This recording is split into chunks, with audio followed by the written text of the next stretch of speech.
नमस्कार शेतकरी बंधूंनो, मी गणेश खरात, आजी सीड्स प्रतिनिधी. तर आपण आज आलेलो आहे आगेफळ या गावामध्ये. तर आगेफळ या गावातील आदर्श शेतकरी अण्णाभाऊ नारायण मुठ्ठे यांच्या शेतामध्ये आज आपण आलेलो आहे. तर नमस्कार दादा. नमस्कार. तुमचं पूर्ण नाव सांगा दादा. अण्णा नारायण मुठ्ठे, राहणार आगीफळ, तालुका सिंदखेड राजा, जिल्हा बुलढाणा. तुमचा मोबाईल नंबर सांगा दादा. 93 23 हां 93 का सांगा. 23 2005. बरं. दादा तुम्ही यावर्षी अजित आक्रमण या वाहनाची लागवड केलेली आहे, बरोबर आहे. हो. तुम्ही या वाहनाची किती पॉकेटची लागवड केलेली आहे यावर्षी? यावर्षी आम्ही 1.5 पाकिट लावले. 1.5 पाकिट यावर्षी तुम्ही लावलेलं आहे. तर ह्या वाहनाचं तुम्हाला बोंड साईज कशी वाटली दादा?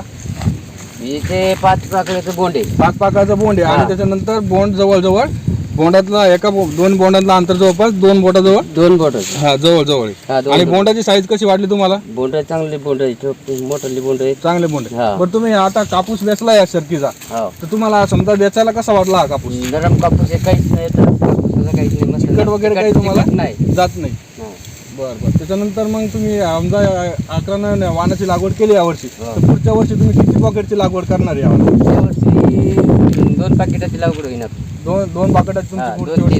3 तर तुम्ही बाकी शेतकऱ्यांना काय सांगू शकता बा या वाहनाबद्दल, की बाकी शेतकऱ्यांना लावलं पाहिजे की नाही? हो, या याच्या वाहनाबद्दल आपल्याला चांगली व्हेरायटी वाटली.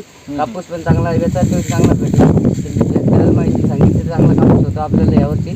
असा कापूस कधी आला नाही आपल्या बरं. साधारण तुम्ही म्हणता बोंड मोजले, तर ह्या झाडाला सध्या बोंड कितपर्यंत बोंड आहे? 70 बोंडी केली आता सध्या पातं लागेल. बरं. 70 बोंडी आणि 20 ते 25 पातं. 70-75 बोंडी लागेल. हा, आणि 20 ते 25 पातं या झाडाला सध्या हो. आहे. तर ठीक आहे दादा, धन्यवाद दादा.